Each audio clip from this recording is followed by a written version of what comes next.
வணக்கம் மக்களை, சட்டம் கிடைக்கப்பட்ட மிக முக்கிய தகவல் ஒன்று வெளியாகி இருக்கிறதா? 6க்கு 1 ராஜ்யசபா சீட் பிளஸ் இரட்டை இலக்க தொகுதிகள். அறிவாலயத்தில் அன்னையார் நீட்டிய லிஸ்ட். ஆடிப்போன அன்னையாரா? வாங்க விடிவை முன்பாக்கின்றான். அதாவது தமிழகத்தில் வரக்கூடிய அந்த 2026 சட்டமன்ற தேர்தல் என்பது இன்னும் 2 மாத காலம் மட்டுமே இருக்கும் நிலையில்தான் அனைத்து கட்சிகளுமே தங்கள் கட்சி பணிகள் எல்லாம் தீவிரமாக செயல்பட்டு வருகிறதா. அந்த வகையில் தான் தமிழகத்திலே இம்முறை கண்டிப்பாக 4 முனை போட்டி நிலவக்கூடிய சூழல் தான் உருவாகி கொண்டிருக்கிறதா. அதாவது தமிழகத்திலே இப்பொழுது போட்டி என்னவென்றால் 2 திராவிட கட்சியான ஆளும் கட்சியான திமுக, ஆண்ட கட்சியான அதிமுக தான் மிகப்பெரிய அளவிலே 2 கட்சிகளுக்குத்தான் கண்டிப்பாக தமிழகத்தில் வருகின்ற 2026 சட்டமன்ற தேர்தல் போட்டி என்பது நிலவக்கூடிய சூழல் உருவாகி இருக்கிறது. அதாவது தமிழக சட்டமன்ற தேர்தல் நெருங்கி வரும் வேளையில் திமுக கூட்டணியில் தேமுதிக இணைந்துள்ள இந்த செய்திதான் அரசியல் வட்டாரத்திலே ஒரு பெரும் பரபரப்பெல்லாம் கிளப்பியிருக்கிறதா. அதாவது தேமுதிகவின் பொதுச்செயலாளர் பிரேமலதா விஜயகாந்த் அவர்கள் முதலமைச்சர் மு க ஸ்டாலினை சந்தித்து தனது கூட்டணியை உறுதிப்படுத்திய தொடர்ந்து தொகுதி பங்கீடு குறித்த பேச்சுவார்த்தை எல்லாம் தீவிரமடைந்துள்ளதா. அதாவது இந்த புதிய வரவு என்பது தமிழக தேர்தல் காலத்திலே ஒரு முக்கிய மாற்று கருத்தாக பார்க்கப்படுகிறது.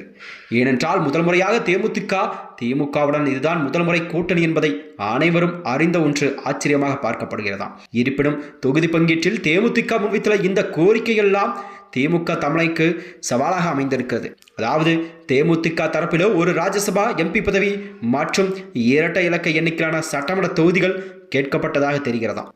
குறிப்பாக ஒரு ராஜ்யசபா சீட் வழங்குவதில் திமுக உடன்பட்டாலும் அதிகப்படியான சட்டமன்ற தொகுதிகளை ஒதுக்குவதில் தயக்கம் காட்டி வருகிறதா. அதாவது தேமுதிகவிற்கு கண்டிப்பாக குறைந்தது 6 முதல் 7 இடங்கள் வரை மட்டுமே கண்டிப்பாக ஒதுக்க திமுக விரும்புவதாக அரசியல் வட்டாரத்தில் பேசப்படுகிறது. இந்த இடஒதுக்கீடு என்பது விவகாரம் திமுகவின் மற்ற கூட்டணி கட்சிகளுக்கிடையே ஒரு சிறு சலப்பலை ஏற்படுத்தியிருக்கிறது. ஏற்கனவே காங்கிரஸ் கட்சியோ 39 தொகுதிகளை கேட்டு அழுத்தம் கொடுத்து வரும் நிலையில்தான் புதிய கூட்டணி கட்சிகளுக்கு இடங்களை ஒதுக்க வேண்டியிருப்பதால் பழைய கூட்டணி கட்சிகளுக்கான தொகுதிகளை குறைக்க வாய்ப்பு இருப்பதாக பேசப்படுகிறது. இதனால் தான் தொகுதி பங்கீட்டில் பேச்சுவார்த்தை ஒருவித இழுபறியெல்லாம் நீடித்து வருகிறதா.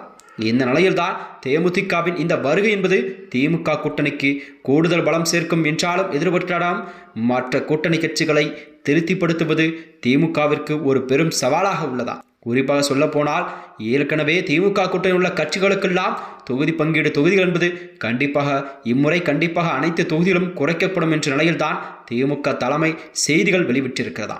அதாவது அதிமுக பாஜக கூட்டணியை தவிர்த்துவிட்டு திமுக பக்கம் வந்துள்ள தேமுதிகவை தக்க வைத்துக் கொள்ளவும் அதே நேரத்தில் பழைய கூட்டணி கட்சிகளின் அதிருப்தியை சம்பாதித்தாலும் இருக்கவும் திமுக தலைமை மிக கவனமாக காய் நகர்த்தி வருகிறதா.